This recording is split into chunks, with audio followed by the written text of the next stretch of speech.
Hi buddies. இன்றைய காணொலியில் தமிழ்நாட்டினுடைய திருச்சி மாவட்டத்திற்கு அருகாமையில் நடந்த ஒரு அதிபயங்கர அமானுஷ நிகழ்வு பற்றி நாங்கள் முழுமையாக பார்க்க போகிறோம்.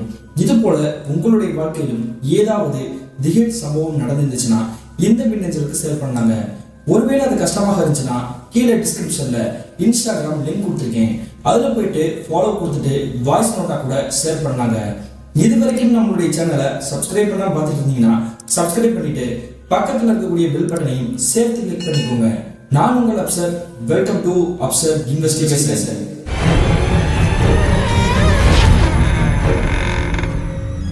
நான் ஏற்கனவே சொன்ன மாதிரி தமிழ்நாட்டை சேர்ந்த திருச்சி மாவட்டத்திற்கு அருகாமையில கிட்டத்தட்ட 2013 காலகட்டத்தில் நடந்த ஒரு திகில் நிகழ்வு தாங்க இன்றைய நிகழ்வு. இந்த சம்பவத்தை நமக்கு மின்னஞ்சல் மூலியமாக ஷேர் பண்ணியது சுடர்விழி அப்படின்ற ஒரு சகோதரி தாங்க. இது இவங்களுக்கு நடந்துச்சான்னு பாத்தீங்கன்னா இல்லங்க, இவங்களுடைய அக்காவுக்கும் இவங்களுடைய குடும்பத்திற்கும் நடந்ததுதாங்க இந்த சம்பவம். அப்படி என்ன நினைச்சுன்னு பாத்தீங்கன்னா கிட்டத்தட்ட 2013 காலகட்டத்துல இந்த மின்னஞ்சலை ஷேர் பண்ணிய சுடர்வெளிக்கு ஒரு 15 வயசு இருந்திருக்குங்க. அதாவது 10ஆம் வகுப்பு பப்ளிக் எக்ஸாம் முடிஞ்சு விடுமுறையில வீட்டுல தாங்க இருந்திருக்காங்க. இவங்களுடைய குடும்பத்தை பத்தி சொன்னோம் அப்படின்னா அப்பா அம்மா இந்த சுடர்வெளி இவங்களுக்கு +2 படிக்கக்கூடிய ஒரு அக்கா இருந்திருக்காங்க. அவங்களுடைய பேர் தாங்க பவித்ரா. இவங்களுடைய குடும்பம் பொருளாதாரத்தில் மிகவும் பின்தங்கி இருக்கக்கூடிய ஒரு குடும்பத்தை சேர்ந்தவங்க தாங்க. இவங்களுக்கு சொந்தமாக 1.5 சென்டில் கட்டப்பட்டிருக்கக்கூடிய ஒரு வீடு ஒன்று இருந்திருக்குது. இவங்களுடைய குடும்பம் பொருளாதாரத்தில் கஷ்டப்பட்டு இருந்தாலுமே எந்த ஒரு கவலையும் இல்லாம இருக்கக்கூடிய வாழ்க்கையை அப்படியே சந்தோஷமாக வாழ்ந்துட்டு இருந்திருக்காங்க. அப்படி இருக்கக்கூடிய சூழ்நிலையில தான் இவங்க இருக்கக்கூடிய அந்த கிராமத்துல இவங்களுடைய வீட்டுக்கு அருகாமையிலேயே ரொம்ப நாட்களாகவே ஒரு வீடு பூட்டப்பட்டு இருந்திருக்குது. அப்படி பூட்டப்பட்டிருக்கக்கூடிய ஒரு வீட்டுக்கு ஒரு குடும்பத்தினர் குடிபெயராங்க. அப்படி குடி போகக்கூடிய அந்த குடும்பத்தினர் பத்தி சொல்லணும் அப்படின்னா அப்பா அம்மா அவங்களுக்கு 2 பசங்க இருந்திருக்காங்க. இந்த 2 பசங்கள்ல மூத்த பையனுக்கு வயது தோராயமாக ஒரு 28 இருந்திருக்குங்க. இரண்டாவது பையனுடைய வயது ஒரு 24 இருந்திருக்கும். இவங்களுடைய மூத்த பையனுடைய பேர் தாங்க முருகேசன். இவங்களுடைய இளைய பையனுடைய பேர் தாங்க தர்மன். இந்த முருகேசனுடைய வேலை என்னன்னு பாத்தீங்கன்னா இவங்க இருக்கக்கூடிய கிராமத்துல இருந்து கொஞ்சம் சிட்டி பகுதியில் இருக்கக்கூடிய ஒரு மெடிக்கல்ல தாங்க ஒர்க் பண்ணிட்டு இருந்திருக்கிறாரு. இந்த புதிதாக வந்திருக்கக்கூடிய இந்த குடும்பத்தினரும் இந்த பவித்ராவுடைய குடும்பத்தினரும் காலப்போக்குல நெருங்கி பழக ஆரம்பிச்சிருக்காங்க. நெருங்கி பழகக்கூடிய அந்த விஷயம் அக்கம் பக்கத்தில் இருக்கக்கூடிய நிறைய நபர்கள் இருப்பாங்க இல்லையா, அவங்க எல்லாருக்குமே பொறாமையா இருந்திருக்குது. அதுக்கு காரணம் என்னன்னு பாத்தீங்கன்னா இவங்க யாரோ எவரோன்ற மாதிரி பழகாம நெருங்கிய உறவுக்காரன் மாதிரியே பழக ஆரம்பிச்சிருக்காங்க. இவங்க வீட்டுல செய்யக்கூடிய அந்த சாப்பாடை இவங்க வீட்டுக்கு கொடுக்கறது, அதே மாதிரி ஏதாவது ஒரு ஃபங்க்ஷன்னா அவங்களையும் கூட்டிட்டு போறது, அந்த மாதிரி தாங்க 2 குடும்பங்களும் அந்யோன்யமாக இருந்திருக்காங்க. இப்படி இருக்கக்கூடிய சூழ்நிலையில தான் இந்த முருகேசனுடைய குடும்பத்தினர் இந்த முருகேசனுக்கு வரன் தேடிட்டு இருந்திருக்காங்க. ஏற்கனவே 28 வயசாயிடுச்சு, அதனால பொண்ணு தேடி ஆகணும் அப்படின்ற மாதிரி தாங்க இவங்க ஆல்ரெடி இருந்தாங்க இல்லையா, அந்த கிராமத்தில் இருக்கும்போதே பொண்ணு தேடக்கூடிய அந்த வேலையை தொடர்ந்து ஆரம்பிச்சிருக்காங்க. அப்படியுமே இந்த வீட்டுக்கு குடி வந்துமே எந்த ஒரு பொண்ணு இவருக்கு கிடைக்கிற மாதிரி தெரியல. அதனால இவங்களுடைய குடும்பத்தினர் மிகுந்த மன உளைச்சல்ல தான் இருந்திருக்காங்க. அந்த நேரத்துல இந்த பவித்ராவுடைய அம்மாவும் அப்பாவும் ஒரு முடிவு எடுக்கிறாங்க. அதாவது என்னன்னு பாத்தீங்கன்னா நம்மளுடைய மகன் +2 முடிச்சிருக்கா, இந்த பையனும் ஒரு நல்ல வேலையில தானே இருக்கிறான், பேசாம இருவருக்கும் திருமணம் பண்ணி வச்சிட்டோம் அப்படின்னா நம்மளுடைய பொண்ணும் நம்மளுடைய மருமகனும் பக்கத்திலேயே இருப்பாங்க இல்லையா, அதனால இதுக்கு எனக்கு சம்மதம் அப்படின்ற மாதிரி தாங்க இந்த பவித்ராவுடைய அம்மா இவங்களுடைய கணவர் பார்த்து கேட்கிறாங்க. அவருக்கும் சம்மதம் இருக்கக்கூடிய காரணத்தினால இந்த முருகேசனுடைய அப்பா அம்மா கிட்ட இவங்களே போய் பேசுறாங்க இந்த விஷயத்தை பத்தி. அப்படி போய் பேசின உடனே இந்த முருகேசனும் சரி உங்களுடைய அப்பா அம்மாவும் சரி எங்களுக்கு சம்மதம், அதே மாதிரி உங்களுடைய மகள்கிட்டையும் ஒரு வார்த்தை கேட்டுக்கோங்க அப்படின்ற மாதிரி சொல்றாங்க. உடனே இந்த பவித்ராவுடைய அம்மா இவங்களுடைய மகள் கிட்ட நேரடியாக கேட்கிறாங்க, இந்த மாதிரி பக்கத்து வீட்டில் இருக்கக்கூடிய பையனை தான் உனக்கு திருமணம் பண்ணி வைக்கலாம் இருக்கும், இதுக்கு நீ சம்மதம் சொல்லியாமா அப்படின்ற மாதிரி கேட்கிறாங்க. உடனே இவங்களுடைய மகளுமே சிரிச்சபடியே எனக்கும் சம்மதம் தான் அப்படின்ற மாதிரியாக இந்த பவித்ரா சொல்றாங்க. இப்படி இந்த 2 குடும்பத்தினரும் ஒன்று சேர்ந்து அக்கம் பக்கத்தில் இருக்கக்கூடிய நிறைய நபர்கள் 4 பேர் சூழ இந்த பெண்ணுக்கு பூ வச்சு அந்த சடங்கு செஞ்சு முடிக்கிறாங்க. இப்படி பூ வச்சு முடிச்சதுக்கு பிறகு 2 குடும்பத்தினரும் ஒன்றாக சேர்ந்து சபையோட ஒரு முடிவு எடுக்கிறாங்க. கிட்டத்தட்ட இன்னும் ஒரு 1 மாத காலகட்டத்திலேயே நம்மளுடைய கிராமத்திலேயே ஒரு சிறிய மண்டபம் இருக்குது. அந்த மண்டபத்திலேயே நம்ம புக் பண்ணிடுவோம், முதல் நாள் இரவு நிச்சயதார்த்தம் வச்சுட்டு மறுநாள் காலையிலேயே நம்ம திருமணம் வச்சுக்கலாம் அப்படின்ற மாதிரி தாங்க முடிவு எடுக்கிறாங்க. உடனே அதே மாதிரியே இவங்க அதுக்கு தேவையான பொருட்கள் மற்றும் சமையல் செய்யக்கூடிய அந்த பொருட்கள் எல்லாமே வாங்கி ரெடி பண்ணி வச்சுக்கிறாங்க. கரெக்டாக திருமணத்துக்கு முதல் நாள் நிச்சயதார்த்தம் இல்லையா, அதனால 2 குடும்பத்தினரும் அக்கம் பக்கத்தில் இருக்கக்கூடிய நிறைய நபர்களும் அந்த திருமண மண்டபத்துக்கு போயிருக்காங்க. அப்படி திருமண மண்டபத்துக்கு போய் அன்றைய மாலை தோராயமாக ஒரு 6:30 மணி அளவுல இந்த பவித்ராவுக்கும் இந்த முருகேசனுக்கும் இவங்க 2 குடும்பத்தினரும் நினைச்ச மாதிரியே நிச்சயதார்த்தம் நல்லபடியாக நடந்து முடியுதுங்க. அப்படி நிச்சயதார்த்தம் நல்லபடியாக நடந்து முடிஞ்சதுக்கு பிறகு இந்த பவித்ரா இருக்காங்க இல்லையா, இவங்க என்ன பண்றாங்கன்னா இந்த மணமகள் அறைக்கு நான் ரெஸ்ட் எடுக்க போறேன், கொஞ்சம் டயர்டா இருக்குது, என்னை கொஞ்சம் தனியா விடுங்க அப்படின்ற மாதிரி தானே சொல்லிட்டு போறாங்க. இது வந்து சாதாரண விஷயம் தானே அப்படின்ற மாதிரி தான் எங்களுடைய குடும்பத்தினர் நினைச்சிருக்காங்க. ஆனா மணமகள் அறைக்கு போன இந்த பவித்ரா கிட்டத்தட்ட 1 மணி நேரம் 1.5 மணி நேரம் கடந்துச்சு. அந்த ரூமை விட்டு வெளியே வர மாதிரியே தெரியல. என்ன பண்றா, இவ்வளவு நேரமா தூங்கிட்டு இருக்கிறா, சாப்பாடு டைம் வந்துருச்சு, சாப்பிட்டுட்டு நல்லா ரெஸ்ட் எடுத்தா தானே காலையில திருமணத்துக்கு நம்ம வந்து தயாராக முடியும், இப்பயே இப்படி வந்து இருக்கிறா அப்படின்ற மாதிரி தாங்க அந்த ரூம் கதவை போய் தட்டுறாங்க. கதவு தட்டியுமே அவங்க வந்து திறக்கிற மாதிரி தெரியல. உடனே இந்த பவித்ராவுடைய தங்கச்சி சுடர்வழி இருக்காங்க இல்லையா, அவங்களையும் கூட்டிட்டு போய் நீ வந்து அக்காவை கூப்பிட்டு இருக்குமா அப்படின்ற மாதிரி சொல்றாங்க. அவங்களுமே கதவுக்கு முன்னாடி நின்று தட்டு தட்டுறாங்க. ஆனா எந்த ஒரு சத்தமும் கேட்கற மாதிரி தெரியல. இதுக்குனால வந்து சந்தேகப்பட்டுட்டு இந்த 2 குடும்பத்தினரும் பயந்து போய் அந்த ரூம் கதவை உடச்சுக்கிட்டு உள்ள போய் பாக்குறாங்க. அப்படி போய் பார்க்கும்பொழுது இந்த 2 குடும்பத்தினருக்கும் தூக்கி வாரி போட்டுருக்குங்க. என்ன நடந்ததுன்னு பாத்தீங்கன்னா, இந்த சுடர்வழியுடைய அக்கா பவித்ரா இருக்காங்க இல்லையா, அவங்க என்ன பண்றாங்கன்னா அந்த மண்டபத்தில் இருக்கக்கூடிய மணமகள் அறையில அங்கே மேல இருக்கக்கூடிய விட்டத்திலேயே தூக்கு கயிறு மாட்டி தொங்குற மாதிரி தானே ட்ரை பண்ணிட்டு இருக்காங்க. இதை பார்த்த உடனே அனைவருமே மிரண்டு போய் அந்த பெண்ணை வந்து காப்பாற்றி கீழே இறக்கி கட்டில உட்காரிச்சிருக்காங்க. என்னடி ஆச்சு, ஏன் இப்படி பண்ணிட்டு இருக்கிற, பைத்தியம் எதுவும் பிடிச்சிருச்சா, வேற எதுவும் பிரச்சனை அப்படின்ற மாதிரி மாறி மாறி அடுக்கடுக்கா கேட்கிறாங்க.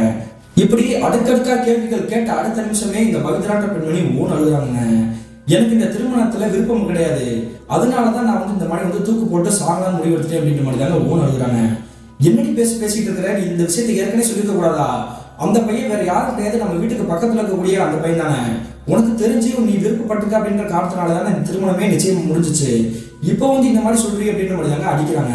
இப்படி அடிச்சிட்டு இருக்கும்போதே இந்த பவித்ரான்ற பெண்மணி என்ன சொல்றாங்கன்னா, நீங்க இப்படி நீ சத்தம் போடுவீங்க அடிப்பீங்கன்னு பயந்துக்கிட்டு தான் நான் வந்து யார்கிட்ட எதுவுமே சொல்லாம தற்கொலை பண்ணிக்கலாம்னு முடிவெடுத்தேன்.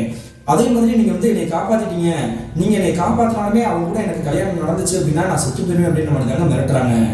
இதுக்கு மேல யாருமே எதுவுமே பண்ண முடியாது, தன்னுடைய மகளுடைய விருப்பம் தான் எங்களுக்கும் அப்படின்ற மாதிரி தானே எங்களுடைய குடும்பத்தினரும் எங்களை மன்னிச்சுக்கோங்க அப்படின்ற மாதிரி தாங்க கை விதிக்கிறாங்க. இதை கேட்ட உடனே இந்த முருகேசனுடைய குடும்பத்தினர் அனைவருமே நடுநடுக்கி போயிட்டாங்க. வேற வழியே கிடையாது, இந்த கல்யாணம் நின்றுச்சு, இதுக்கப்புறம் நம்ம இங்க இருந்தோம் அப்படின்னா வந்து ரொம்ப அசிங்கம் அப்படின்ற மாதிரி மன உளைச்சலுக்கு ஆளாகி இந்த குடும்பத்தினர் எங்களுடைய வீட்டுக்கே கிளம்பிருக்காங்க. அப்படி வீட்டுக்கு வந்ததுக்கு பிறகு கிட்டத்தட்ட 1 வார காலகட்டங்கள் கடந்திருக்கும். அந்த நேரத்துல இந்த பவித்ரான்ற பெண்மணியுடைய மனதை வந்து எப்படியாவது மாத்தணும், மறுபடியும் அந்த பையன் கூட சேர்த்து வச்சிடணும் அப்படின்ற மாதிரி 2 குடும்பத்தினரும் போராடிட்டு இருந்திருக்காங்க. ஆனா யார் என்ன சொன்னாலும் கேட்காம இந்த பவித்ரான்ற பெண்மணி அங்க இருக்கக்கூடிய 2 குடும்பத்தினர் மத்தியிலே ஒரு வார்த்தை விடுறாங்க. அதாவது என்ன சொல்றாங்கன்னா, இந்த முருகேசனை பிடிக்கல, இந்த முருகேசனுடைய தம்பி தர்மன் இருக்காரு இல்லையா, அவர் தான் எனக்கு பிடிச்சிருக்குது, அவர் கூட வேணா எனக்கு திருமணம் பண்ணி வைக்க அப்படின்ற மாதிரி தாங்க வார்த்தை விடுறாங்க. இதை கேட்ட உடனே இந்த முருகேசன் மிரண்டு போய் நிக்கிறாரு. தன்னை பிடிக்கலன்னு சொல்லிட்டு இந்த மாதிரி ஒரு வார்த்தை விட்டுட்டாலே இதுக்கு மேலே நம்ம இந்த இடத்துல இருக்கக்கூடாது அப்படின்ற மாதிரி கோச்சுக்கிட்டு வீட்டை விட்டு வெளியே போயிருக்கிறாரு. அதன் பிறகு 1 மணி நேரம் 2 மணி நேரம் இந்த முருகேசன் எங்க போனாருன்னே தெரியல. அதே மாதிரி தேடி கண்டுபிடிச்சு மறுபடியும் அவரை வந்து வற்புறுத்தி உங்களுடைய வீட்டுக்கே கூட்டிட்டு வந்துருக்காங்க. இனிமே நம்ம நினைச்சாலும் இந்த திருமணம் நடக்காது, தயவு செஞ்சு எங்களை மன்னிச்சுக்கோங்க அப்படின்ற மாதிரி தாங்க இந்த பவித்ராவுடைய அப்பா அம்மா அவங்களுடைய காலையே விழுந்து கெஞ்சி அழுகுறாங்க. அதே மாதிரி இந்த சம்பவம் நடந்ததுல இருந்தே இந்த முருகேசனுடைய நடைமுறை பாவனைகள் எல்லாமே மாற ஆரம்பிச்சிருக்குது.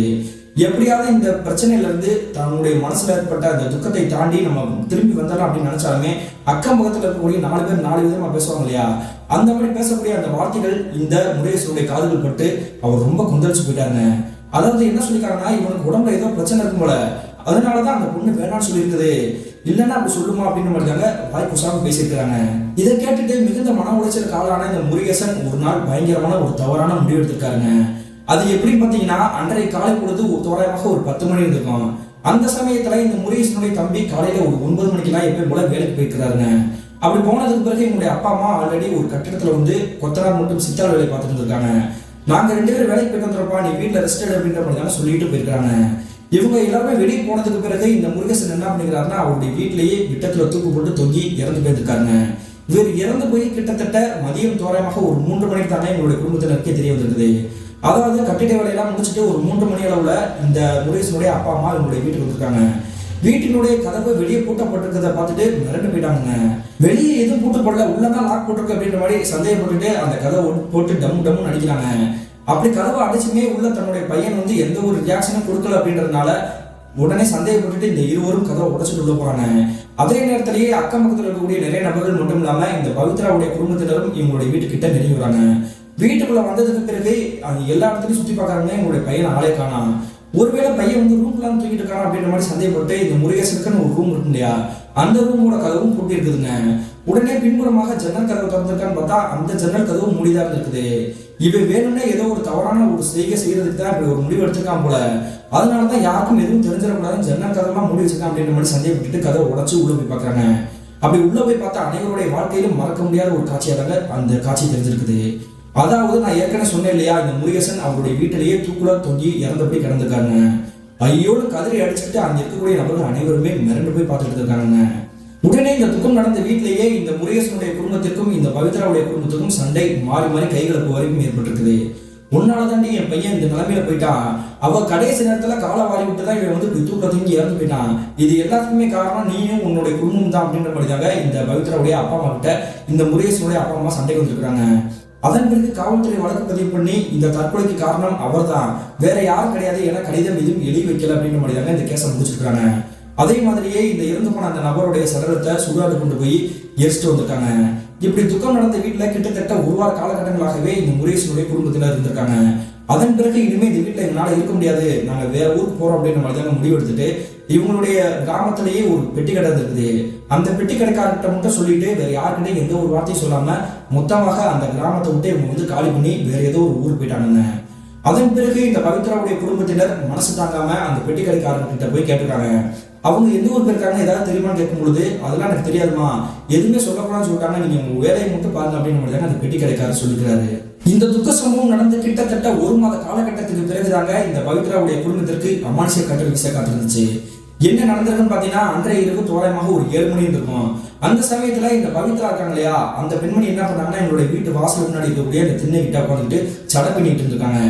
இவங்களுக்கு பின்னாடியே ஒரு 100 மீட்டர் தள்ளி இவங்களுடைய தங்கச்சி சுடர்வெளி உட்காந்துருக்காங்க. அப்படி சடை பண்ணிட்டு இருக்கும்பொழுது பின்ன தலை இருக்கு இல்லையா, அந்த தலையில இருந்து சடை பிடிச்சி விருட்டுன்னு ஏதோ இழுத்த மாதிரி தெரிஞ்சிருக்குது. டக்குன்னு திரும்பி பாக்குறாங்க, எங்களுடைய தங்கச்சி கொஞ்சம் தூரத்துல தள்ளி உட்காந்துருக்காங்க. உடனே சிரிச்சுட்டு அவ வேணும்னே பண்றா அப்படின்ற மாதிரி நினைச்சுட்டு இவங்க எப்பயும் கூட அந்த வேலையில ஈடுபடுறாங்க. மறுபடியும் ஒரு நிமிஷம் கழிச்சு இவங்களுடைய சடையை பிடிச்சி விருட்டு நிறுத்த மாதிரி தெரிஞ்சிருக்குது. டக்குன்னு திரும்பி பார்க்கும்போது இவங்களுடைய தங்கச்சி எதர்ச்சியாக சிரிக்கிறாங்க. நீ தாண்டி பண்ணிட்டு இருக்கிற பேசாம கம்முன்ற அப்படின்ற மாதிரி தாங்க சத்தம் போடுறாங்க. இவங்களுடைய தங்கச்சியுமே எதுக்காக நம்மள இப்படி அக்கா சொல்றாங்க அப்படின்றது தெரியாம உட்காந்துருக்காங்க.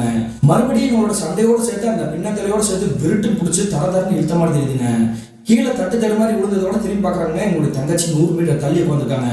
அவ அங்கே உட்காந்துருக்கிறா, நம்ம சடையை பிடிச்சி இழுத்தது நம்மளோட தங்கச்சியே கிடையாதா, அப்ப அது யாரா இருக்கும் அப்படின்ற மாதிரி தாங்க இவங்க நடுங்கி போயிட்டாங்க.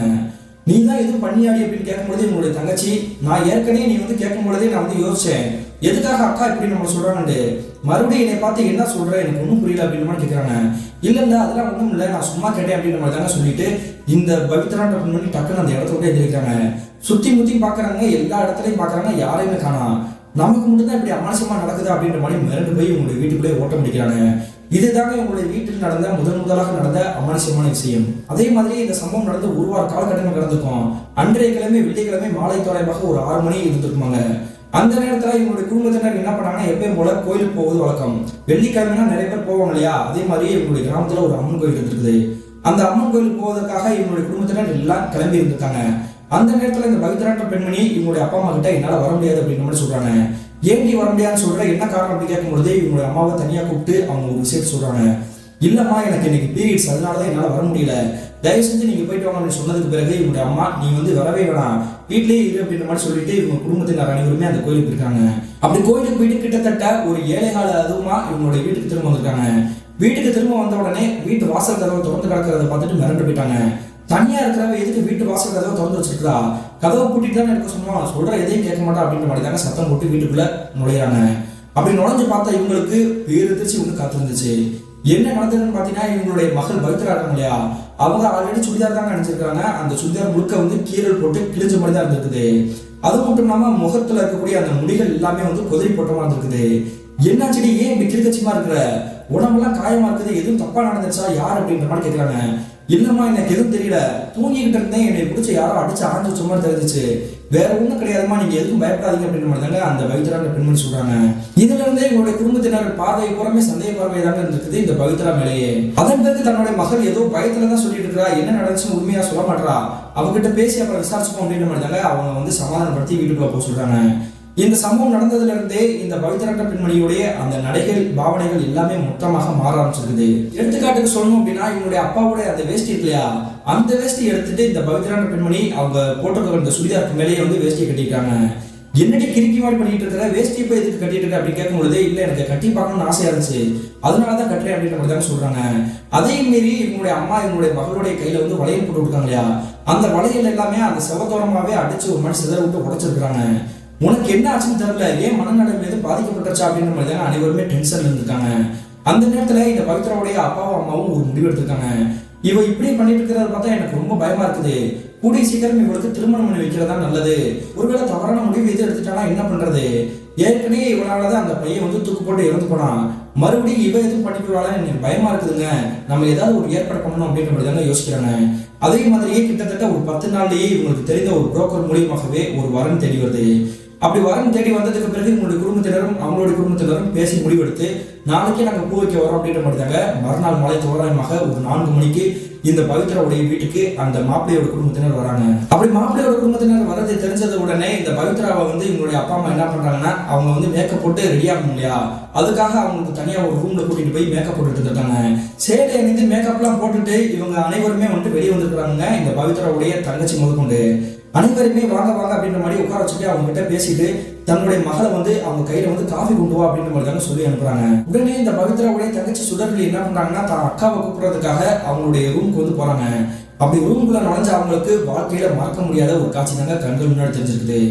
என்ன நடந்திருக்குன்னு பாத்தீங்கன்னா, இவங்களுடைய அக்கா இருக்காங்க இல்லையா, அவங்க வந்து என்ன பண்றாங்கன்னு பாத்தீங்கன்னா கையில ஒரு கத்திரிக்கோள் தான் சிசர் வச்சிருக்காங்க. அதை எடுத்துக்கிட்டு அவங்களுடைய வீட்டு ரூம்ல இருக்கக்கூடிய அந்த பீரோல் கண்ணாடி இருக்கு இல்லையா, அந்த கண்ணாடி முன்னாடியே நின்றுக்கிட்டு அவங்களோட தலைமுடியை பூரா கத்தரிச்சுட்டு இருந்திருக்காங்க. என்னடி பண்ற, ஏன் இப்படி பண்றேன்னு தெரியாம அம்மா அப்படின்ற மாதிரி தாங்க சொல்லி கத்திருக்காங்க. உடனே இவங்களுடைய அப்பா அம்மா அது மட்டும் இல்லாம வந்திருக்கக்கூடிய இவங்களோட பொண்ணு கேட்டாங்க இல்லையா, அந்த குடும்பத்தினரும் அந்த ரூம்குள்ள நெருங்கி வந்து பாக்குறாங்க. நெருங்கி வந்து பார்த்தா அனைவருக்கும் ஈரக்குடியும் நடுங்கி போயிடுச்சு. அதாவது இந்த பெண்மணி தலைமுடியை பூரா வந்து ஏதோ ஒரு பேபி கட்டிங்னு சொல்லுவாங்க இல்லையா, பாதி பாதியா இருக்குங்க, அந்த அளவுக்கு கத்தரிச்சு வச்சிருக்காங்க அவங்களுடைய தலைமுடியை பாதி பாதியாக. ஏன் இப்படி பண்ணேன்னு தெரியல, பைத்தியம் மீது முத்தி போயிச்சான்னு தெரியல அப்படின்ற மாதிரி தானே இவங்களுடைய அம்மா இவங்களுடைய மகளை போட்டு கண்ணத்தை சேர்த்து பலார் அரைஞ்சிருக்காங்க. அரைஞ்சிட்டு இருக்க அடுத்த நிமிஷமே இவங்களுடைய மகள் இவங்களுடைய அம்மாவோட கழுத்தை பிடிச்சி நெரிக்க ஆரம்பிச்சிட்டாங்க. எனக்கு இந்த கல்யாணம் பிடிக்கல, நான் தான் ஆரம்பத்துல சொல்லல, எனக்கு கல்யாணம் பண்ணவே பிடிக்கல, தயவு செஞ்சு என்னை விடுங்க, இல்லை அப்படின்னா யாரையாவது கொண்டு போட்டுருவேன், இல்லைன்னா நானே என் கழுத்தை அறுத்துட்டு செத்து போயிருவேன் அப்படின்ற மாதிரி தாங்க கத்தி இருக்கிறாங்க.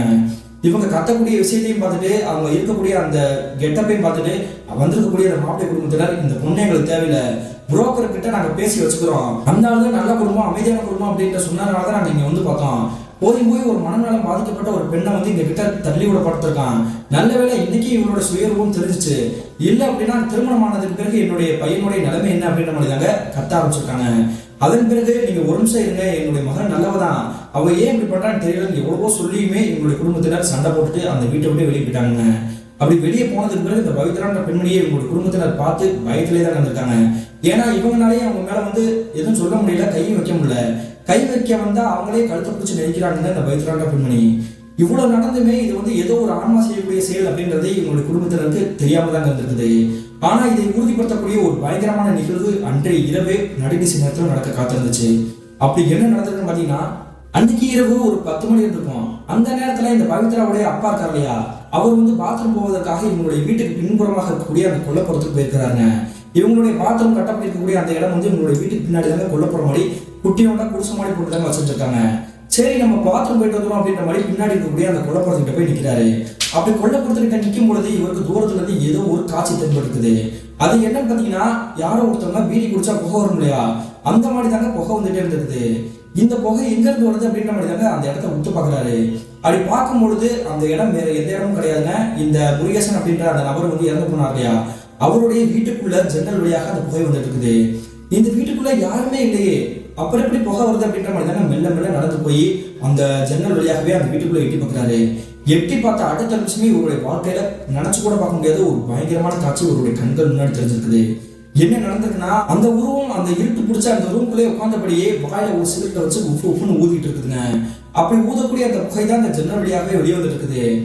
யாரா நீங்க அப்படின்னு கேட்ட அடுத்த நிமிஷமே அந்த ரூம்ல இருக்கக்கூடிய அந்த கருப்பு உருவத்துடைய முகத்தோட்டம் எதுவுமே தெரியல. ஆனா கண்கள் மட்டும் படிச்சுன்னு ஒரு பூனையை வந்து இரவு நேரத்துல பார்த்தா எப்படி இருக்கும், கண்கள் மின்னும் இல்லையா, அதே மாதிரி தாங்க மின்னி இருக்குது.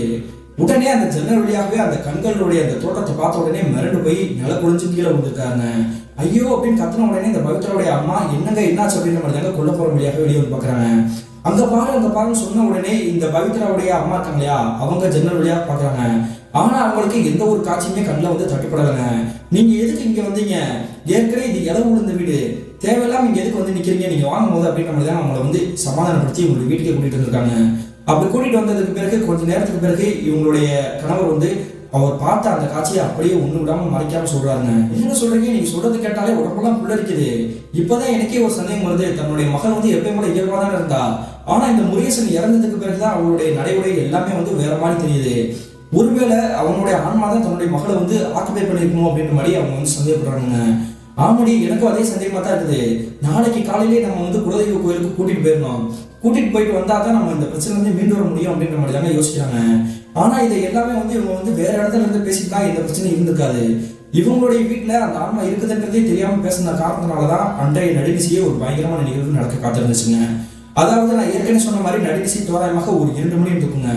அந்த நேரத்துல இந்த பவித்ராக்கு தனியா ஒரு ரூம் கொடுத்துருக்காங்க இல்லையா, அவங்க கொஞ்சம் மனநலம் பாதிக்கப்பட்ட மாதிரி செய்யறாங்க அப்படின்ற காரணத்தினால அவங்களுடைய தங்கச்சி பக்கத்துல படுத்திருக்காங்க சுடர்விழி. இவங்களுடைய அப்பா அம்மா இருவருமே அவங்களுடைய ஹாலுடைய அந்த வெளிப்பகுதியில படுத்திருந்திருக்காங்க. இப்படி அனைவருமே தூங்கிட்டு இருக்கும் பொழுது யாரோ ஒரு ஆண்மகன் ஆங்காரமாக சிரிக்கக்கூடிய ஒரு சத்தம் கேட்குது. இந்த சத்தம் கேட்ட உடனே இந்த பவித்ராவுடைய தங்கச்சி சுடர்விழி இருக்காங்க இல்லையா, டக்குன்னு கண்ணை முடிச்சு பாக்குறாங்க. உங்களுடைய பக்கத்துல படுத்து கிடக்கக்கூடிய உங்களுடைய சகோதரி ஆளுக்கானா. பவித்ரா எங்க போனான்னு தெரியல. இந்த இரவு நேரத்துல அப்பா அம்மாவுக்கு தெரிஞ்சுன்னா என்னையதானே திட்டுவாங்க, அக்கா அக்கா அப்படின்ற மாதிரி கூப்பிட்டுருக்காங்க. ஆனாலுமே எந்த ஒரு பதிலுமே தெரியல. அதே நேரத்திலேயே யாரோ ஒரு ஆண்மகன் சிரிக்கிற மாதிரி சத்தம் பயங்கரமா கேட்டுட்டு இருக்குது.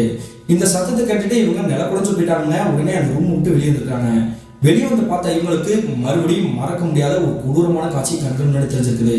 என்ன நடந்திருக்குன்னு பாத்தீங்கன்னா, இந்த பவித்ரான்ற பெண்மணி இருக்காங்க இல்லையா, இவங்களுடைய அப்பாவுடைய சட்டையை மட்டும் அவங்களுடைய வேஷ்டியை போட்டுட்டு அந்த இடத்துல இருந்து நிக்கிறாங்க. அப்படி நிக்கிறத பார்த்துட்டு இவங்க பயந்து போகலங்க. அவங்களுடைய கையில ஒரு பொருள் வச்சிருக்கிறத பார்த்துட்டாங்க, பயந்து போயிட்டாங்க. அதாவது இந்த பவித்ராவுடைய கையில என்ன வச்சிருக்காங்கன்னா, அம்மி அரைப்போம் இல்லையா மசாலா அரைக்கிறதுக்காக, அந்த அம்மியை தூக்கி கையில பிடிச்சிக்கிட்டு இவங்களுடைய அப்பாவுடைய கால் பாதங்களே போடுற மாதிரி நின்றுட்டு இருக்காங்க. இந்த காட்சியை பார்த்த உடனே அப்பா அப்படின்ற மாதிரி தாங்க இந்த பவித்ராவுடைய சகோதரி சுடர்விழி கத்திருக்காங்க. இந்த சத்தத்தை கேட்ட உடனே இந்த பவித்ராவுடைய அப்பா சுதாரிச்சு டக்குன்னு அந்த தூக்கத்துல இருந்து உருண்டு கொஞ்சம் தூரம் தள்ளி போய் வந்துருக்காங்க. அவருக்கு எப்படி இந்த சத்தம் கேட்ட உடனே சுதாரிக்கன்னு தெரியலங்க. இவங்களுடைய குலதெய்வம் எதுவும் உதவி பண்ணிச்சா என்னன்னு தெரியல. இவர் மெல்ல நகர்ந்து போன உடனே அந்த கையில தாங்கி பிடிச்சிருக்காங்களே பவித்ரா அந்த அம்மிய, அதை டக்குன்னு கீழே போட்டுருக்காங்க. உடனே இவங்க இருவருமே மிரண்டு போய் கொஞ்சம் தூரம் தள்ளி போய் வந்துட்டு, என்ன பாப்பா ஏன் இப்படி பண்ற அப்படின்ற மாதிரி கேட்கிறாங்க. கேட்ட உடனே இவங்க வந்து ஏற்கனவே சந்தேகப்பட்டாங்க இல்லையா, அதை உறுதிப்படுத்துற மாதிரி இவங்களுடைய மகளுடைய உடம்புல இருந்தே இந்த இறந்து போன முருகேசனுடைய அன்மா பேச ஆரம்பிக்குதுங்க. நான் ஒன்றும் உன் மக இல்லடா, நான் தாண்டா வந்திருக்கேன் முருகேசன். இனிமே உங்களுடைய குடும்பத்துல ஒவ்வொருத்தரா சாவிங்க, அது எல்லாமே என் கையாலே நடக்கும். என்னை வேணான்னு சொல்லி என்னை அசிங்கப்படுத்தினாலதான் நான் இறந்து போனேன். இது எல்லாத்துக்குமே உன்னுடைய மகதான் காரணம். ஆனா உன்னுடைய மகளுடைய உடம்புல இருந்துகிட்டு ஒவ்வொருத்தரா பழி வாங்கிக்கிட்டு அதன் பிறகுதான் நான் இவ்வளவு போட்டு தள்ளி என் கூட கூட்டிட்டு போவேன். இது நீங்க எல்லாமே கண்கூட பாப்பீங்க அப்படின்ற மாதிரி தாங்க ஆக்ரோஷமா கத்திட்டு இருக்காங்க. நீ முதல்ல சாந்தமாகுமா, தேவையில்லாம ஏமா அப்படி பேசிட்டு இருக்கிற அப்படின்ற மாதிரி தாங்க மறுபடியும் சொல்றாங்க. நான் தான் சொல்லிட்டு இருக்கிறேன், உன் மக கிடையாது, உன் மக உடம்புல இருக்கக்கூடியதுன்னு நான் தான், முருகேசன் தான் வந்திருக்கிறேன். நீங்க இதுக்கு மேல நம்பல அப்படின்னா நான் இவங்களோட உயிரை இப்ப எடுத்து காட்டேன் பாக்குறீங்களா அப்படின்ட்டு கிச்சனுக்குள்ள நுழைறாங்க. கிச்சனுக்குள்ள நுழைஞ்சுக்கிட்டு காய்கறி வெட்டுவதற்காக வச்சிருப்பாங்களே கத்தி, அந்த கத்தியை எடுத்துக்கிட்டு இவங்களுடைய கழுத்து பக்கத்திலேயே அறுக்கிற மாதிரி தாங்க அப்படி நிக்கிறாங்க. நீங்க யாரும் என் பக்கத்துல வந்துடக்கூடாது, வந்துட்டீங்க அப்படின்னா நான் இவங்க கழுத்தை இப்படியே அறுத்துருவேன் அப்படின்ற மாதிரி தாங்க கத்திட்டு இருக்காங்க. அந்த நேரத்துல எங்க இருந்து வந்துச்சுன்னு தெரியலங்க, இவங்களுடைய வீட்டுக்குள்ள ஒரு பூனை டக்குன்னு அந்த பூனை வந்து இந்த பவித்ராவுடைய இந்த கழுத்து பகுதியிலே வந்து உட்கார்ந்துருக்குது. உட்கார்ந்த உடனே இவங்களுடைய கையில வச்சிருக்கக்கூடிய அந்த கத்தியை கீழே போட்டிருக்காங்க. கீழே போட்ட உடனே இந்த பவித்ராவுடைய அப்பாவும் அம்மாவும் சுதாரிச்சு அவங்கள வந்து தாங்கி பிடிச்சிருக்காங்க. தாங்கி பிடிச்சது மட்டும் இல்லாம பூஜை ரூம்ல இருந்து விபூதி எடுத்துட்டு வர சொல்லி இந்த சுடர்வெளி கையாலேயே அவங்களுடைய நெட்டுக்குள்ள பூசி விடுறாங்க. பூசி விட்ட உடனே நான் அவங்களை சும்மா விட மாட்டேன்டா அப்படின்ற மாதிரி ஆக்ரோஷமா கத்திட்டே இருந்தா இந்த பவித்ரான்ற பெண்மணி கொஞ்ச நேரத்திலேயே இயல்பான நிலைமைக்கு மாறி இருக்கிறாங்க. அப்படி மாறினதுக்கு பிறகு போடக்கூடிய சத்தம் கேட்டு ஆல்ரெடி அக்கம் பக்கத்தில் இருக்கக்கூடிய நபர்கள் வீட்டுக்கு வெளியே நிற்கிறாங்க. ஆனா கதவு திறந்தாதான் அவங்க வீட்டுக்குள்ளே வர முடியும். உடனே இந்த சுடர்வெளி உங்களுடைய வீட்டினுடைய உள்புற கதவை வந்து திறக்கிறாங்க. திறந்த உடனே என்னாச்சுப்பா அப்படின்னு கேட்கும்போது நடந்த விஷயத்தை கூட மொத்தமாக போட்டு உடைக்கிறாங்க. அதே மாதிரி இவங்க அனைவருக்குமே ஒரே சந்தேகம், இந்த இரவு நேரத்துல நம்மளுடைய வீட்டுல எந்த ஒரு பூனையும் வளர்க்கல, ஆனா அந்த ஒரு பூனை வந்து அவங்களுடைய உடம்பு மேலக்கு வந்து தவிச்சலையா இந்த பவித்ரா மேல, அது மட்டும் தவளை அப்படின்னா தன்னுடைய மகளுடைய நிலைமை நினைச்சு பார்த்தாலே ரொம்ப பரிதாபமா இருக்குது. அந்த பூனை தானே நம்மளுடைய மகளுடைய உயிரையே காப்பாத்துனது, அது எங்க இருந்து வந்திருக்கும் எங்க போயிருக்கும் அப்படின்ற மாதிரி அனைவருமே திணறி போயிட்டாங்க. அதன் பிறகு இனிமே இந்த பிரச்சனை எப்படியே விட்டுறக்கூடாது, நாளைக்கு காலையில ஒரு முடிவு எடுக்கணும் அப்படின்ற மாதிரி விடியற வரையும் காத்திருந்திருக்காங்க. அப்படி விடைச்சதுக்கு பிறகு இவங்களுடைய கிராமத்துல எல்லையில் இருக்கக்கூடிய ஒரு கற்பனசாமி கோயிலுக்கு இவங்க வந்து கூட்டிட்டு போறாங்க. இவங்களுடைய குலதெய்வம் வந்து வேற ஒரு இடத்துல இருக்காங்க. ஆனா இப்போதைக்கு தன்னுடைய மகளோட உயிரை காப்பாற்றணும் அப்படின்றதுக்காக இவங்களுடைய எல்லையிலேயே இருக்கக்கூடிய அந்த கற்பனசாமி கோயிலுக்கு கூட்டிட்டு இருக்காங்க. அப்படி கூட்டிட்டு போனதுக்கு பிறகு அதே மாதிரி அந்த பவித்ராவுடைய உடம்புல அந்த இறந்து போன முருகேசனுடைய ஆன்மா வந்து இறங்கிருக்குது. ஏற்கனவே சொன்ன மாதிரியே திரும்ப திரும்ப அதே விஷயத்தை தான் சொல்லிட்டு இருக்குது. நான் சாகுறதுக்கு காரணம் இவதான், இவளால தான் நான் செத்து போனேன், இவனால தான் நான் அசிங்கப்பட்டேன், அதனால இவன் மட்டும் இல்லாம இவளுடைய குடும்பத்தோட உயிரை மொத்தமா நான் எடுத்து போக மாட்டேன் அப்படின்ற மாதிரி தாங்க ஆக்ரோஷமா கத்திட்டு இருக்குது. அதன் பிறகு ஒரு கட்டத்துக்கு பிறகு அந்த கோயிலுடைய பூசாரி அருள் இந்த பவித்ராவுடைய உடம்புல கூடிய அந்த ஆன்மா தான் வசப்படுத்தி அதை மனமிருங்க வச்சு அவங்களுடைய உடம்பு விட்டு பிரிக்கிறதுக்காக ஏற்பாடு பண்ணியிருக்கிறாங்க. பூஜை புனஸ்காரங்களை தொடர்ந்து பண்ணி அந்த ஆன்மா கிட்ட சத்திய வாக்கு வாங்கியிருக்கிறாரு. இனிமே யாருக்கும் எந்த தொந்தரவும் கொடுக்க மாட்டேன்னு சத்திய வாக்கு கொடு. இந்த பெண்மணி உங்களுக்கு ஏதாவது ஒரு பாவம் செஞ்சிருந்தாங்க அப்படின்னா அந்த பாவத்துக்கான தண்டனை கண்டிப்பா அவங்களுடைய வாழ்க்கையில எதிர்காலத்துல கிடைக்கும். நீ எதுக்கும் பழிவாங்க வேணாம். நீ இப்படியே இருந்து அப்படின்னா உன்னுடைய ஆன்மா சாந்தி அடையாது. அதனால இந்த பெண்ணினுடைய உடம்பு விட்டு போயிரு அப்படின்ற மாதிரி தாங்க கேட்டுக்கிறாரு. அந்த ஆன்மாக்கும் வேறு வழியே தெரியாம சத்திய வாக்கு கொடுத்துட்டு இனிமே நான் யாருக்கும் எந்த தொந்தரவும் கொடுக்க மாட்டேன், அதே மாதிரியே அந்த வீட்லயே என்னால இருக்க முடியல, என்னை அந்த இடத்த விட்டு வேற இடத்துக்கு அனுப்பிச்சுடுங்க அப்படின்ற மாதிரி தாங்க அந்த அருள் அந்த பூசாரி கிட்டேயே அந்த ஆன்மா கேட்குது. இப்படி கேட்ட உடனே அந்த அருள் அந்த பூசாரியும் அதே மாதிரியே நீ இனிமே என் கோயிலுக்கு பின்னாடிதான் இருப்ப அப்படின்னு மாதிரி தாங்க விரட்டி அடிச்சிருக்கிறாரு. அப்படி விரட்டி அடிச்சதுக்கு பிறகு இந்த பெண்மணி மயக்கம் போட்டு கீழே விழுந்தவங்க கிட்டத்தட்ட ஒரு 5 நிமிஷத்துல கண்ணு முடிச்சிருக்காங்க. இனிமே உங்களுடைய மகளுடைய உடம்புல எந்த ஒரு ஆன்மாவும் கிடையாது, எந்த ஒரு பிரச்சனையும் கிடையாது, தைரியமா நீங்க வீட்டுக்கு கூட்டிட்டு போங்க அப்படின்ற மாதிரி தாங்க அந்த கோயில் பூசாரி சொல்லி அனுப்பிச்சு விட்டுருக்காரு. அதே மாதிரி உங்களுடைய குடும்பத்தில் நான் அனைவருமே இனிமே எந்த பிரச்சனையும் வராது அப்படின்ற முழு மனதோட நம்பிக்கையோடய உங்களுடைய வீட்டுக்கு வந்திருக்காங்க. வீட்டுக்கு வந்ததுல இருந்து அந்த அமானுஷத்தாலேயோ ஆவியாலேயோ யாருக்கும் எந்த ஒரு பிரச்சனையும் பாதிப்பும் இல்லாம நிம்மதியா தாங்க இருந்திருக்காங்க. இதுல இன்னொரு விஷயம் என்னன்னு பாத்தீங்கன்னா, இந்த பவித்ரான்ற பெண்மணி கிட்ட ஏற்கனவே அந்த பையனை கல்யாணம் பண்ணிக்கிறேன் அப்படின்ற மாதிரி கேட்டிருக்காங்க. கேட்கும் பொழுது சம்மதம் தானே சொல்லிக்கிறாங்க.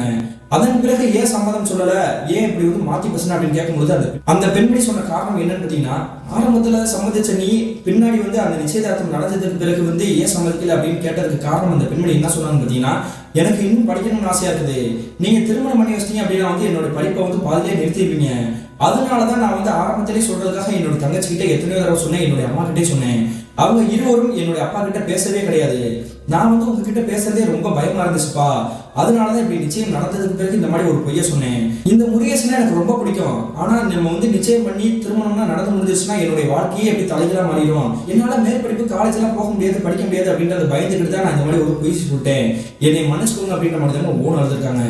அதன் பிறகு இவங்களுடைய குடும்பத்தினர் தன்னுடைய மகளுடைய ஆசையை புரிஞ்சுக்கிட்டு அவங்கள மறுபடியும் காலேஜ் அனுப்பி படிக்க வச்சிருக்காங்க. கிட்டத்தட்ட 2013 காலகட்டத்தில் என்னுடைய வாழ்க்கையிலும் என்னுடைய குடும்பத்திலும் நடந்தது பிரதர். இந்த சம்பவத்தை அப்படியே உங்களுக்கு ஷேர் பண்ணிக்கிறேன், இதுல சின்ன சின்ன பேர்கள் மட்டும் மாற்றம் பண்ணி சொல்லிக்கிறேன் அப்படின்ற மாதிரி தான் சொல்லி முடிச்சிருக்காங்க. இந்த சம்பவத்தை நமக்கு ஷேர் பண்ணிய சுடர்வெளிக்கு ஒரு நன்றி சொல்லிக்கிறாங்க.